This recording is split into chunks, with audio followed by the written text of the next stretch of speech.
Muito bom dia, Anne, Beatriz, Elzio, Fernando, Gisele, Ícaro, Larissa, Margarida, Ruth, Thalita, sejam todos muito bem-vindos.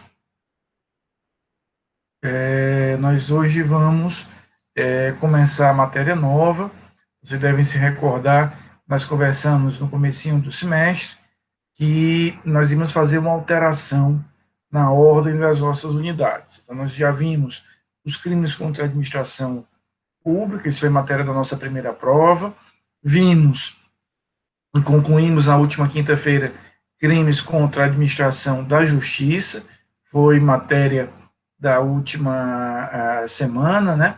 E nós hoje vamos começar aquilo que está definido no nosso programa como a unidade 1, crimes contra a família, previstos a partir aí do artigo 235. A gente vai ver, a partir do artigo 235, os crimes contra a família. Tá? Essa será a nossa matéria hoje e a matéria na semana que vem, e isso formará a nossa matéria da prova. Tá? Então, lembrando que a nossa AV2 será já na outra semana, né? É bom a gente lembrar isso, será entre os dias 27 e 29 de outubro, ela será aí no dia 27 e 29 de outubro, e a matéria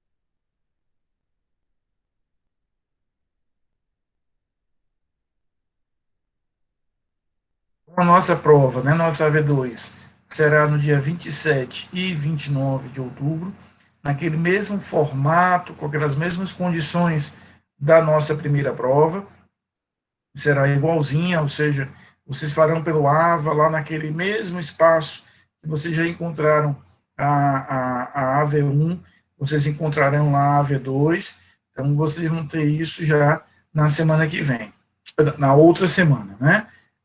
E a matéria da prova é crimes contra a administração da justiça, que a gente concluiu na última quinta-feira, e essa matéria que nós começamos a ver hoje são os crimes contra a família, que nós vamos ver hoje e na semana que vem. Eu queria combinar uma coisa com vocês, eu vou voltar a falar isso no final da aula, para os que chegarem depois, mas eu queria combinar uma coisa com vocês, válida, só para a próxima aula, tá certo? Isso é válido só para terça-feira. Terça-feira eu vou precisar fazer um exame e eu só consegui marcar o exame para as 8h15. Então, eu gostaria de combinar com vocês de nós começarmos a nossa aula na próxima terça-feira às 7 horas. A gente começaria às 7 horas, iríamos aí até umas 10 para 8, 8 horas, e aí eu consigo chegar com tranquilidade no exame.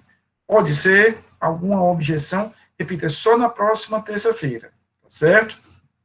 Hoje, Beatriz, nós vamos ver a partir do artigo 235. Nós vamos ver do 235 até o artigo 239. 235 a 239. Tá? Então, na próxima terça-feira, queridos, a gente começa às 7 horas. Repita só esse dia, por essa circunstância. Eu até tentei marcar, mas é porque nesse período agora de pandemia, né, os exames são por hora marcada, então é um pouco mais difícil, tá certo? Então, lembrando, nossa prova no dia 27, a primeira chamada, dia 29, a segunda chamada, nós temos isso, portanto, na outra semana, a prova vai ter aquele mesmo formato, aquela mesma estrutura que nós tivemos a primeira prova, tá? Vocês encontram lá no AVA, aquele módulozinho que tem a AV1, vocês vão encontrar a AV2, baixa a prova, faz a prova e depois envia novamente pelo sistema. Tá bom? Do jeitinho que nós fizemos a primeira prova. E a matéria é crimes contra a administração da justiça e crimes contra a família, essa matéria que nós iniciamos hoje e vamos concluir na quinta-feira da semana que vem. Hoje, especificamente, nós vamos ver dos artigos 235 a 239.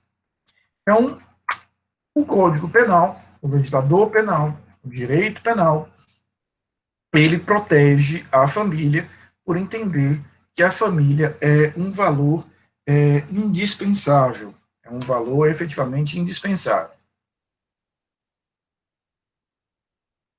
E ele protegerá a família sobre diferentes padrões, diferentes aspectos.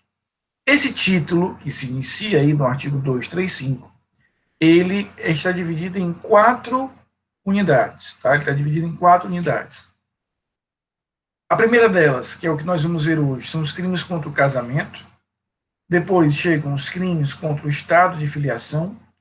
Depois, os crimes contra a assistência familiar.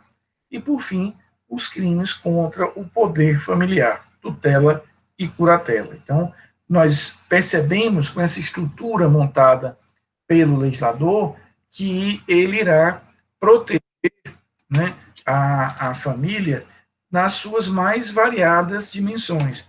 Ele protege, primeiro, o casamento, ele vai proteger diretamente o casamento, depois ele protege, né, a estrutura da filiação, depois ele vai proteger as relações derivadas da assistência familiar e, por fim, o chamado poder familiar. Então, a gente percebe protegendo cada uma dessas categorias de uma forma bastante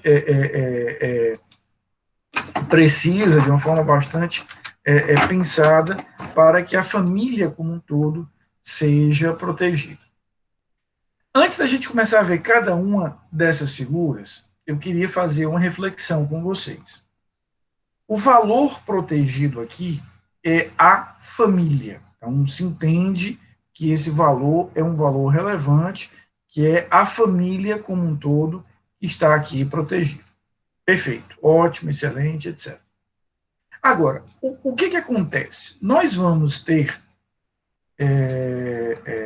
nas últimas décadas, especialmente nas últimas, uma construção, começa com a construção da própria sociedade, e depois vai avançando, vai evoluindo para o reconhecimento jurídico. Na verdade, a gente percebe que primeiro houve uma construção da própria sociedade, a sociedade como um todo vai ser construída a partir dessas mudanças, e o que o direito faz é apenas reconhecer esse avanço social. Então, a Constituição, quando foi escrita lá em 88, ela descrevia a família como aquele encontro entre homem e mulher. A sociedade evoluiu de 88 para cá, no meu olhar, acertadamente, né? E hoje o próprio Supremo Tribunal Federal, em decisões interpretando esses dispositivos, já que não houve alteração legislativa, quer no plano constitucional, quer no plano infraconstitucional, a Constituição foi reinterpretada pelo Supremo, e o Supremo passa a ter uma postura que, no primeiro momento, autorizou o reconhecimento dos efeitos jurídicos da união estável entre pessoas do mesmo sexo, e, no momento seguinte, reconhece, inclusive, há provimentos do próprio Conselho Nacional de Justiça, o casamento entre pessoas do mesmo sexo. Isso foi, no meu olhar, um grande avanço social, né? Apesar da gente perceber, em alguns momentos, um certo retrocesso do olhar de parte da sociedade em relação a isso. Eu não sei, e confesso que estou ficando velho, e estou ficando, inclusive, velho muito rápido, né? A cabeça vai envelhecendo. Eu não consigo entender, nunca vou entender, Laricinha, Ícaro e todos os outros, por que a vida do outro tem que me interessar tanto? Eu não consigo fechar isso na minha cabeça. Por que a escolha do outro, as escolhas do outro, elas precisam me interessar tanto? Por que eu preciso julgar tanto? É impressionante a carga de julgamento que nós temos na sociedade atual, e há, de certa forma, um retrocesso em relação a alguns avanços que nós tivemos nas últimas décadas. Falo especificamente sobre a questão religiosa. E se eu estou muito bem resolvido com a minha religião, se eu estou muito bem resolvido com a minha conexão com Deus, independente do caminho religioso que eu optei para fazer isso, eu não preciso necessariamente julgar os outros, eu não preciso impor. A gente sente hoje uma sociedade, e isso é muito característico do tema que nós estamos tratando, a gente percebe na sociedade hoje uma imposição dos seus pensamentos, as suas crenças políticas, econômicas, religiosas muito intensa. Eu não me satisfaço hoje de eu acreditar em alguma coisa. Eu preciso convencê-los de que aquilo que eu acredito é uma verdade absoluta. E como isso é chato. Né? Então, se eu tenho, eu penso assim e eu ajo assim. Se eu tenho uma boa relação com a minha religião, isso já me basta. Eu não preciso querer convencer o Ícaro de que a minha religião é a melhor. Não, ele terá o seu encontro pessoal com Deus, se assim desejar, e continuamos com a mesma amizade. Mas hoje a gente tem essa ideia de que a minha versão, o meu Deus, é mais Deus do que o teu Deus, e daí eu preciso impor isso, assim como a minha visão política é mais verdadeira, a minha visão de sociedade, a minha visão de família, e por aí vai. Eu, particularmente, acho que família é um grupo de pessoas que se ama e se cuida, ponto. Agora, que pessoas serão, isso já não me interessa. Então, eu tenho esse conceito muito claro. E a gente percebe que o direito conseguiu avançar, e o direito conseguiu evoluir, e o direito conseguiu perceber isso, né? Reconhecendo, repito, o mais do que devido direito, por exemplo, à união estável, ao casamento, e mesmo aqueles que defendem que a gente deveria olhar para essas instituições familiares com um olhar mais religioso, eu gosto muito de citar, até porque é uma pessoa a quem eu tenho muito respeito, que é o Papa Francisco. Eu acho uma pessoa muito lúcida. Ele, quando fez a primeira viagem que o Papa Francisco fez, internacional, foi ao Brasil, na Semana Mundial da Juventude. Quando ele estava voltando para Roma, para o Vaticano, ele foi indagado até por uma repórter da Rede Globo, a Ilse Scamparini, dentro do avião, o que é que ele tinha a falar, o que é que ele pensava sobre a homossexualidade, etc. E ele veio com uma resposta absolutamente sábia. Ele disse que se a pessoa busca Deus e tem boa vontade, quem é ele para julgar? Eu acho fantástico que o próprio Papa diz: eu não sou ninguém para julgar. E a gente vê na vida cotidiana tanta gente julgando tanta gente, quando em nome de Deus, quando o Papa, que tem um pouquinho mais de intimidade com Deus do que muita gente, diz que ele próprio não julgará. Então a gente precisa ter uma mente mais tolerante, mais respeitosa, e o direito conseguiu avançar isso. O que isso tem a ver com a nossa aula? Quando o direito penal se propõe a proteger a família, não cabe ao direito penal, efetivamente, descrever, entender o que é que ele vai entender como família.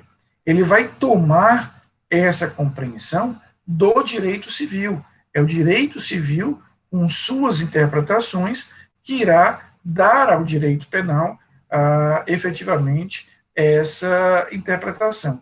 Então, nesse primeiro capítulo que nós estamos vendo, que são os crimes contra o casamento, nós vamos incorporar aqui o conceito dado a casamento pelo próprio direito civil, sobretudo com as interpretações feitas pelo Supremo Tribunal Federal. Então, entendamos casamento como aquele casamento feito entre pessoas do mesmo sexo e pessoas de sexos diferentes, já que é assim que efetivamente o Supremo Tribunal Federal, no meu sentir, corretamente, adequadamente, veio a interpretar esses dispositivos. Então, o que eu quero dizer é as inovações, as atualizações de conceito dadas pelo direito civil são automaticamente incorporadas ao direito penal. Não cabe a gente definir o que é casamento, não cabe a gente definir quais são os requisitos para o casamento, quais são os requisitos de validade do casamento. Isso tudo será aferido pelo direito civil, isso tudo será definido pelo direito civil. A gente toma emprestado, pronto e acabado, esse determinado tipo de conceito, e com base nesse conceito a gente vai interpretar esses dispositivos. Perfeito? Então, o primeiro deles é o crime de bigamia. Esse crime está definido no artigo 235, que é o crime de contrariar alguém, contrair, perdão, alguém sendo casado, novo casamento. Então, o crime se caracteriza e se consuma no momento em que uma pessoa casada casa novamente com pessoa diversa, né? Claro que se ela casar novamente com a mesma pessoa, a gente não tem crime. Rafael, como é que a pessoa casaria de novo com a mesma pessoa? Isso aconteceu com um caso que um colega me relatou. Os pais dele casaram no interior, há muitos anos atrás, perderam a certidão de casamento, não tinham mais, nem sabiam nem direito qual era o cartório que tinham casado no interior, há décadas atrás, e para formalizar isso, resolveram, em vez de buscar qual era o cartório, tentar resgatar a certidão de casamento, casaram novamente, né, para ter um documento que formalizasse isso. Claro que aqui a gente não vai falar de bigamia, estou falando de casamento com a mesma pessoa.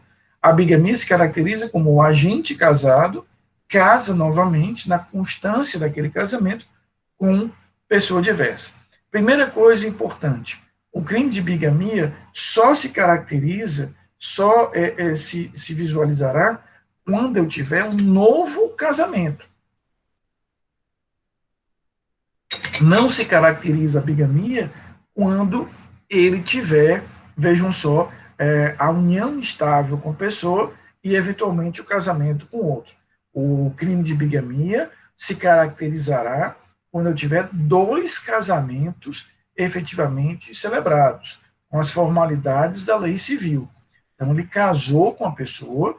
Eu sempre uso o masculino, porque eu acho mulher inteligente demais para fazer um negócio desse. Isso é um crime típico de homem, né? Que, eu casei, casou por quê? Porque a bichinha queria, sabe? Então, assim, eu não queria desagradar a bichinha. Eu acho mulher muito inteligente, muito safa para ter isso. Ruth, a gente vai ter, sobretudo para os efeitos previdenciários, já um entendimento.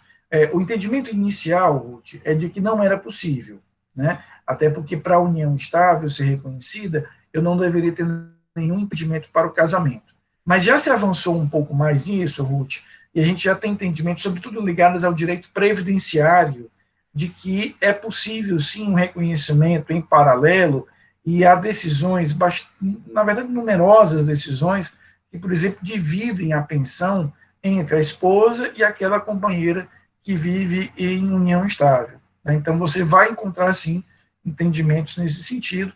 Inicialmente, a doutrina e a jurisprudência tinham uma postura um pouco mais formal, de admitir a união estável apenas naqueles casos em que não existisse nenhum tipo de impedimento para o casamento, mas dentro desse cenário a gente vai perceber um avanço da jurisprudência, repito, sobretudo a jurisprudência previdenciária em relação a isso. Tá? Agora, no que diz respeito à tua próxima pergunta, não. A bigamia, nesse sentido, a gente tem que lembrar aqui, e a tua pergunta é excelente, Ruth, para a gente fixar a seguinte ideia. Lembra do princípio da legalidade. Não há crime sem lei que o defina.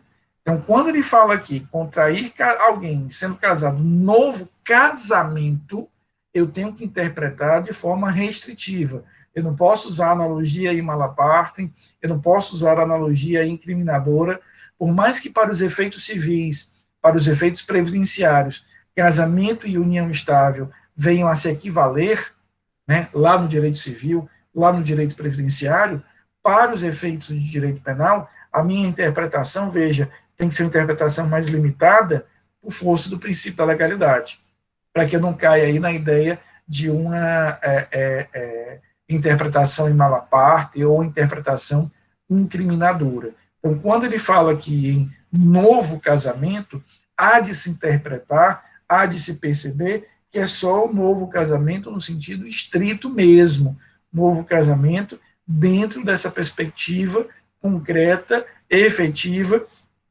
de um ato formal sendo realizado. né? Então, o crime só se consuma quando o agente é casado, não houve a dissolução daquele casamento, quer pelo divórcio, quer pela morte de um dos agentes, quer pela anulação. Então, aquele casamento se desfaz como? Ou por uma ação de anulação, eu reconheça que ele é nulo, ou pelo divórcio, ou pela morte de um dos contraentes do casamento.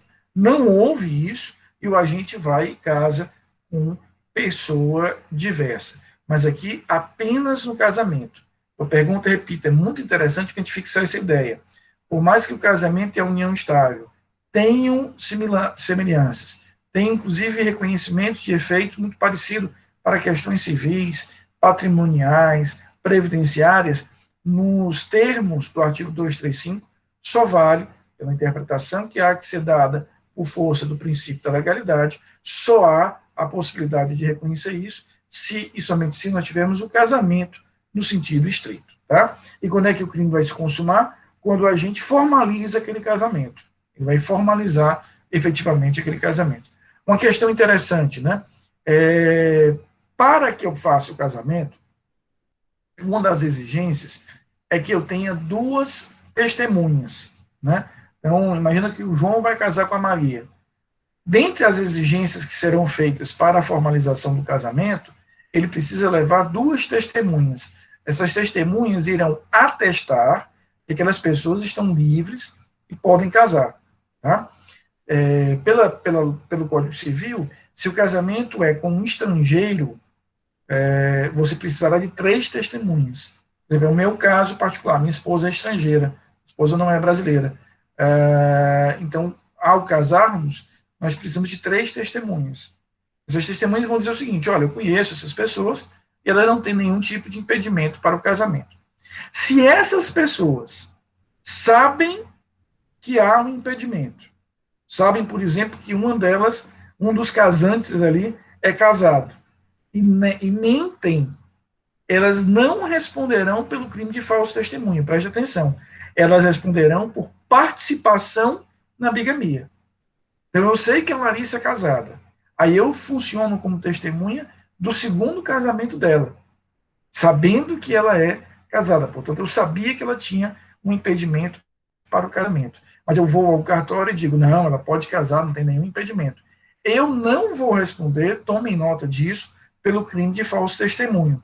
Eu vou responder com participação no crime de bigamia da Larissa. Nesses termos que a gente vai responder aí. Então, eu vou ter um crime de participação na bigamia praticada pela Larissa em relação a isso. Então, aquela testemunha que mente ou que omite uma informação relativa à celebração do casamento, ela responde, veja, não pelo 342, ela responde especificamente pelo crime definido aí no artigo 235, na modalidade de participação.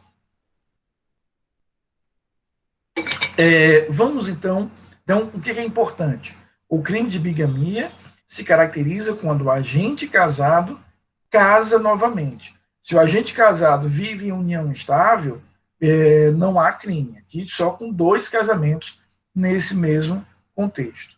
O parágrafo 1º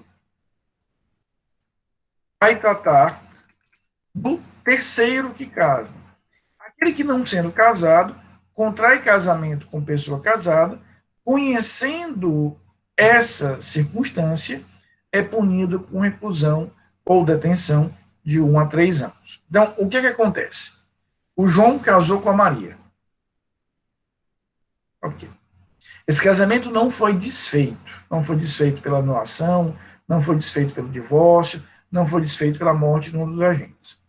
Na constância desse casamento, o João, que está casado formalmente com a Maria, vai e casa com a Joana. Isso é a bigamia. Do momento que ele formalizar esse casamento com a Joana, ele está consumando o crime de bigamia. Aí está o crime consumado de bigamia. Ponto. A Joana somente praticará o crime, nos termos do parágrafo 1º, não existe crime de bigamia culposo, o crime aqui sempre é doloso, ela somente vai praticar o crime se ela tem ciência de que o João já era casado e está casando novamente. Se a Joana também é enganada, digamos assim, para a gente usar uma linguagem mais direta, a conduta dela é completamente atípica. Se ela não tinha ciência de que o João era casado, era formalmente casado, a conduta dela será atípica. E aí vocês podem perguntar, mas Rafael, como é que eu vou provar isso? A acusação vai precisar provar. A acusação tem a obrigação de provar efetivamente essa determinada ciência prévia do terceiro. Então, veja, claro que o agente bígamo não dá para dizer que ele não sabia da condição de casado, né? Inclusive, um crime de difícil defesa, queridos. Eu até hoje só vi na minha vida profissional um caso, um processo real de bigamia, ainda no século passado, quando eu era estagiário da Defensoria, foi o único processo concreto que eu vi em relação a esse crime, mas é um crime de difícil defesa, é um crime muito difícil de você defender. Por quê? Porque você tem uma certidão de casamento, do primeiro casamento, você tem uma certidão de casamento do segundo casamento, esses documentos são provas materiais, e provas produzidas pelo próprio agente criminoso, quer dizer, o próprio agente criminoso assinou casando e assinou casando. Então, é difícil você construir uma prova em contrário disso. É difícil você construir uma tese em contrário disso. É por isso que, normalmente, a tese de defesa se caracteriza, nos termos aqui do parágrafo 2º, com a tentativa de se anular o primeiro casamento.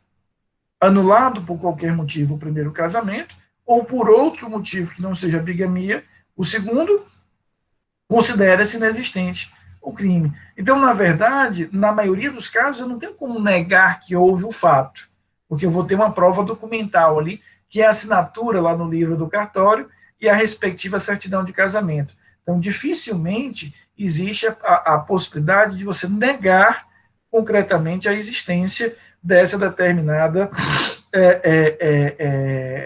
conduta que é o casamento. Agora, como é que se constrói, então, uma tese de defesa?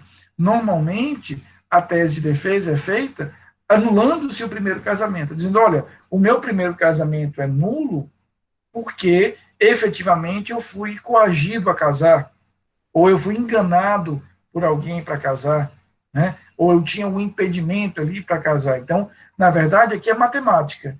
A tese de defesa em relação à bigamia, ordinariamente, é construída com base na matemática. O que é a bigamia? Eu casei 2 vezes. Se eu anulo o primeiro casamento por algum motivo, ou se eu anulo o segundo por um outro motivo, imagina, por exemplo, que eu prove que eu fui coagido a casar a segunda vez, desaparecerá a bigamia. Por quê? Tem 2 casamentos. Se eu anular qualquer um deles, já não ficam mais 2, fica só um, e aí, por óbvio, desaparece aí o crime de bigamia. Agora, vejam só, essa anulação, ela não é feita no juízo criminal, ela vai precisar ser conseguida lá no juízo civil. Então, o que a gente vai fazer?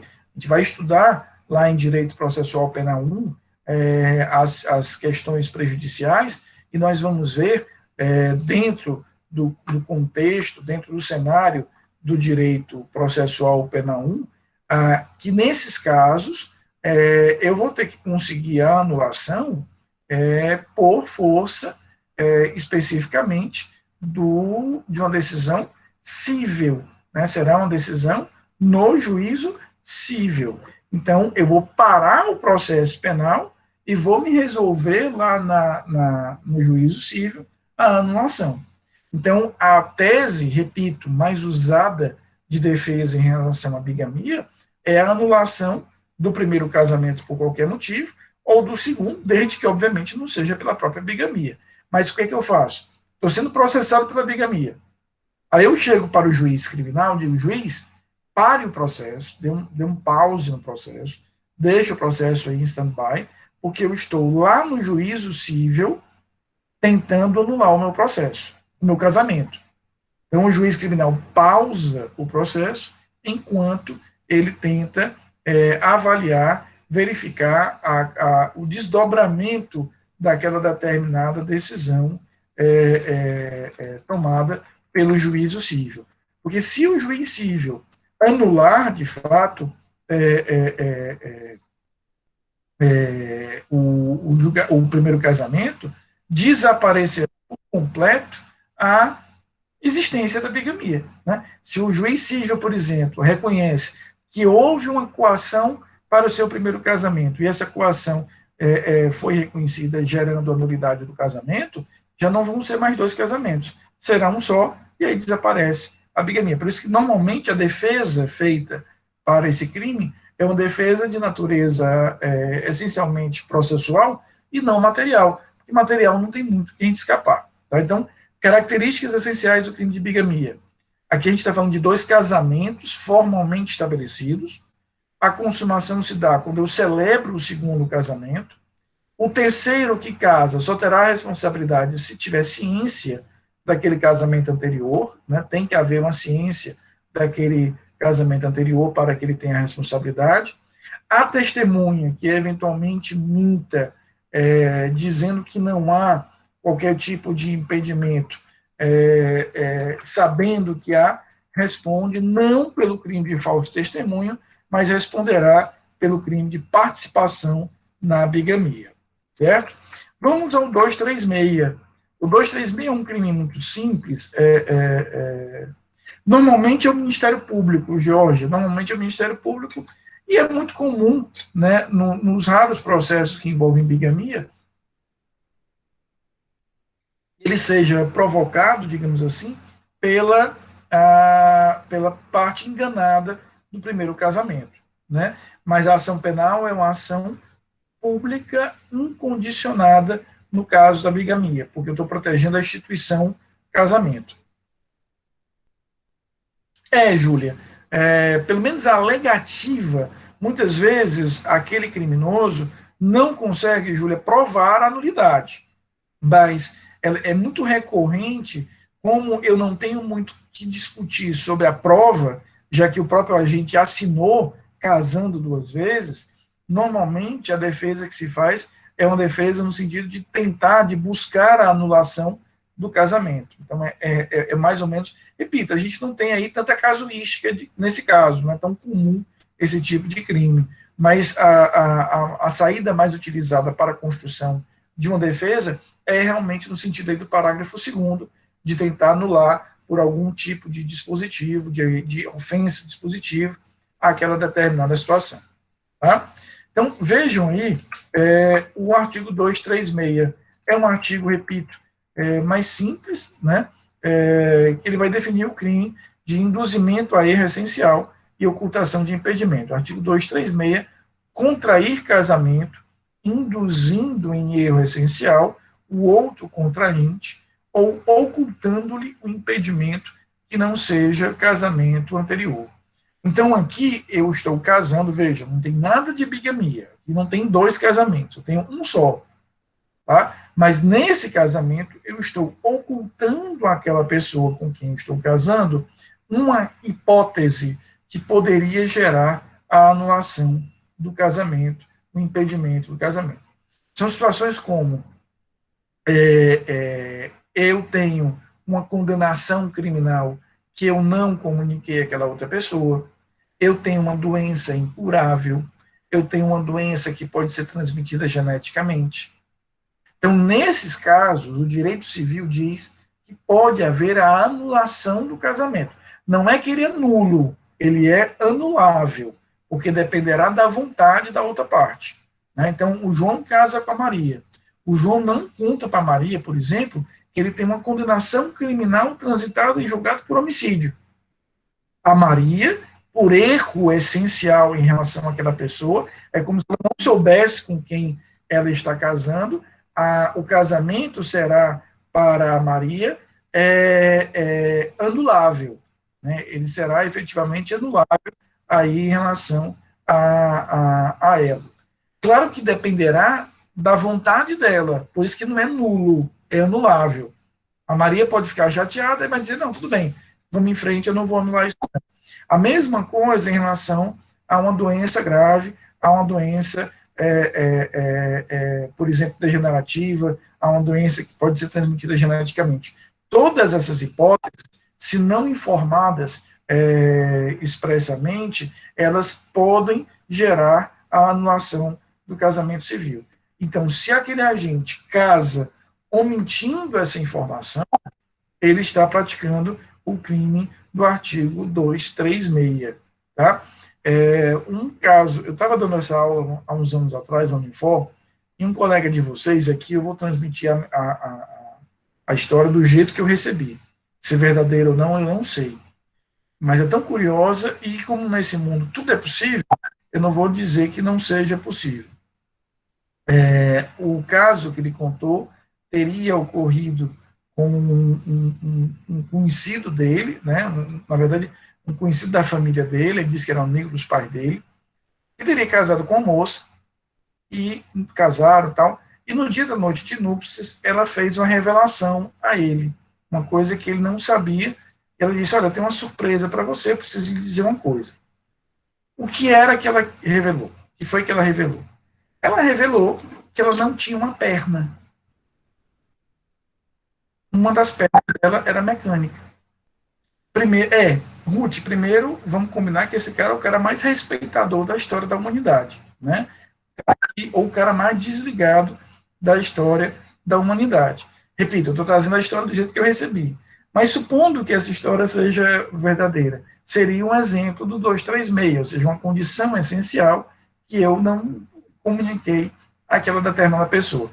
Assim como a ação civil para anulação do casamento dependerá, por óbvio, da vontade do contraente do casamento enganado, prestem muita atenção nesse parágrafo único do 236. A ação penal depende de queixa do contraente enganado e não pode ser intentada senão depois de transitar em julgado a sentença que, por motivo de erro ou impedimento, anule o casamento. Vocês viram lá no Direito Penal 1, e a gente vai ver isso melhor no Direito Processual Penal 1, a ação penal. A ação penal se divide em ação pública, que ela é de iniciativa do Ministério Público, e a ação privada, que é de iniciativa do ofendido. Vocês viram isso lá em Penal 1. Repito, a gente vai voltar a estudar isso em Processo Penal 1.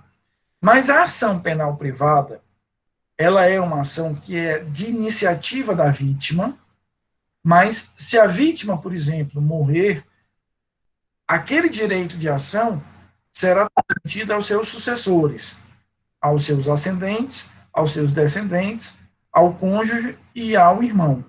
Tá? Então, imagina, por exemplo, um crime de iniciativa privada, um crime de injúria, um crime de calúnia.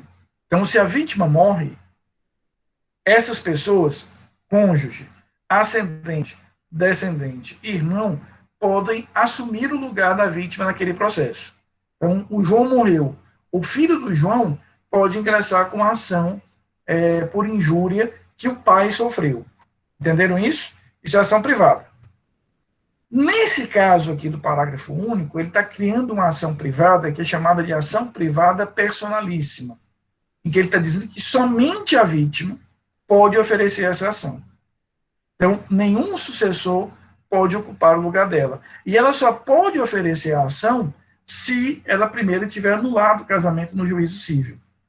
Então, ela só tem como anular, ela tem primeiro anular o casamento no juízo civil para oferecer a ação penal aqui. Então, imagina que ela teve efetivamente ali, foi enganada, aquela pessoa não revelou um determinado tipo de ato, né?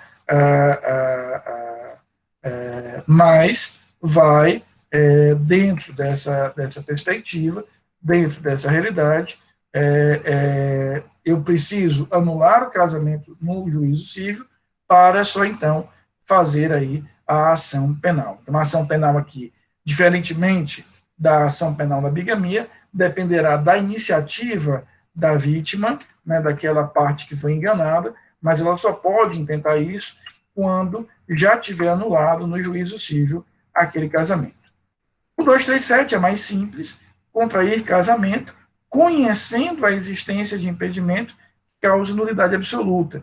Então, existem situações em que eu vou ter a nulidade absoluta aí em relação ao casamento. Por exemplo, a sogra que casa com o genro, isso é uma nulidade absoluta, não tem como você transpor isso. O sogro que casa com a nora.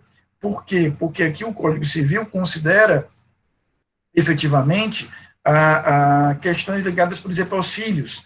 Como é que ficaria a sucessão desses filhos? Como é que ficariam as relações familiares? Então, há uma vedação expressa no Código Civil em relação, por exemplo, é por isso que se diz que o vínculo com sogra e com sogro não desaparece. Não é que não desapareça, é que para algumas finalidades há um impedimento, um deles é esse. Então, a sogra, por exemplo, não pode casar com o genro, mesmo depois de formalmente encerrado aquele determinado casamento. Tá? Então, dentro dessa perspectiva, a gente vai ter essa realidade. Aqui, qual é a diferença em relação ao 236? Porque no 236, alguém foi enganado.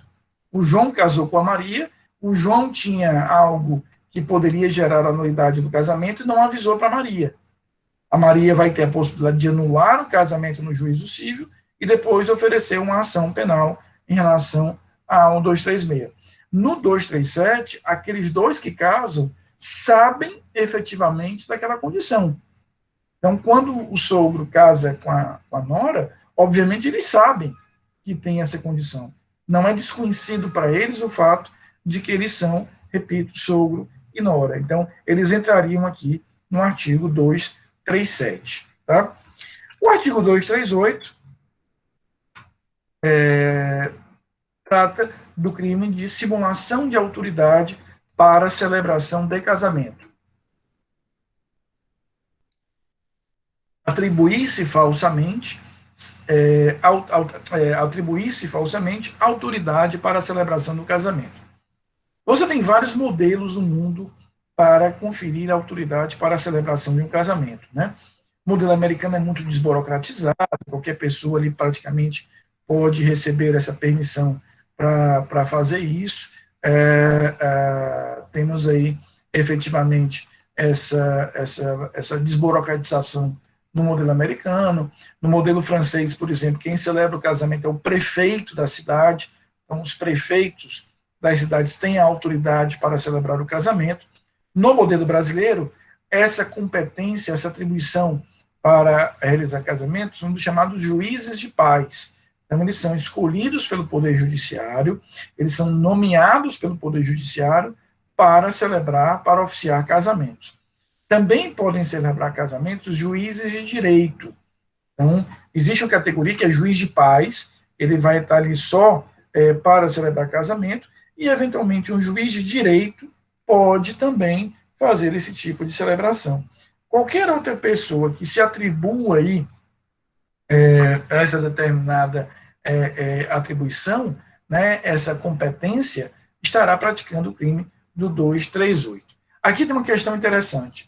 Eu digo que eu sou juiz de paz sem ser, ou eu até fui, mas não sou mais, ou eu digo que eu sou juiz de direito sem ser, e celebro aquele casamento. Eu estou praticando efetivamente o crime do 238. Agora, o direito civil, veja só, o direito civil reconhece a figura do chamado casamento putativo. Se eu penso que eu estou casando, então, putativo vem do latim putare, que é imaginação. Então, eu estou ali achando que eu estou casando de forma válida, sem saber que aquela pessoa que está celebrando meu casamento não tem essa atribuição, esse poder.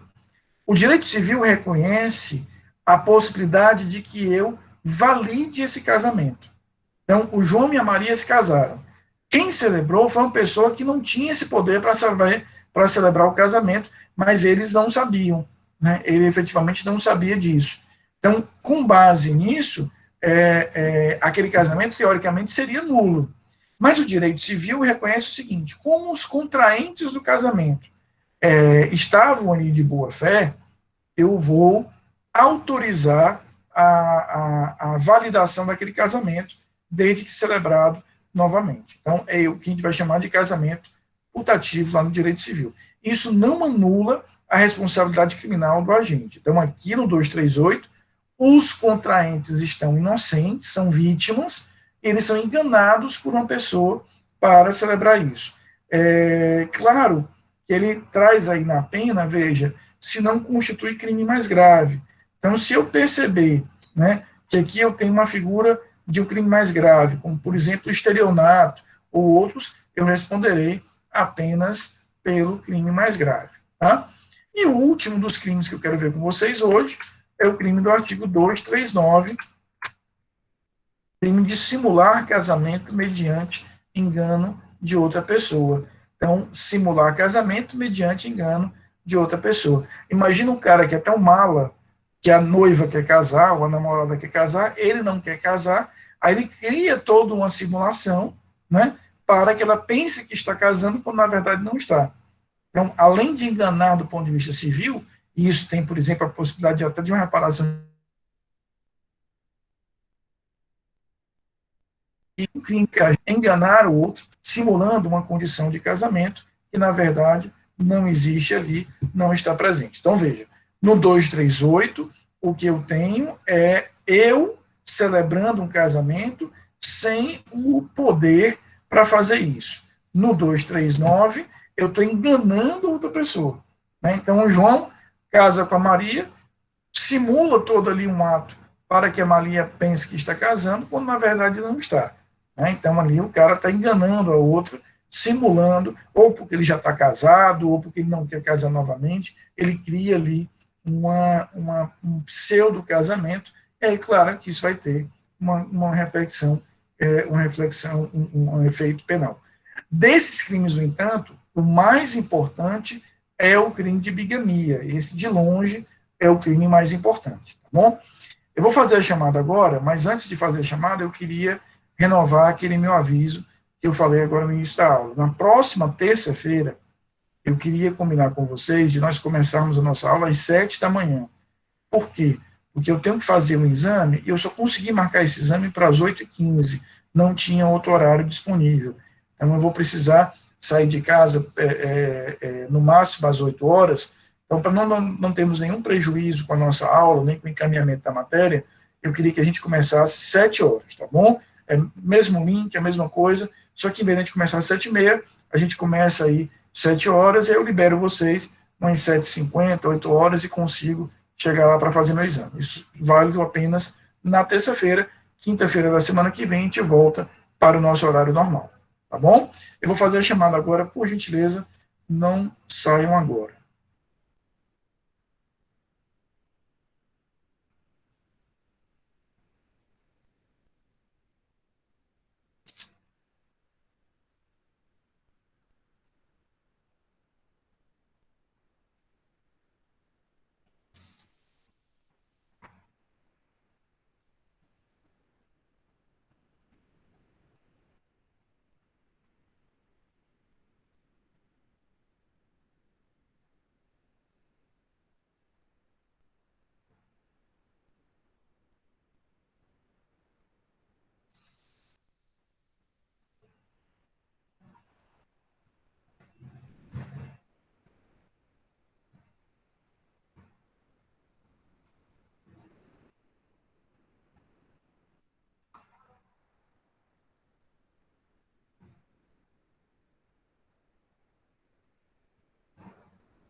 Então, queridos, da aula de hoje, a mais importante conduta que eu quero a atenção de vocês é na bigamia. Então, características essenciais da bigamia.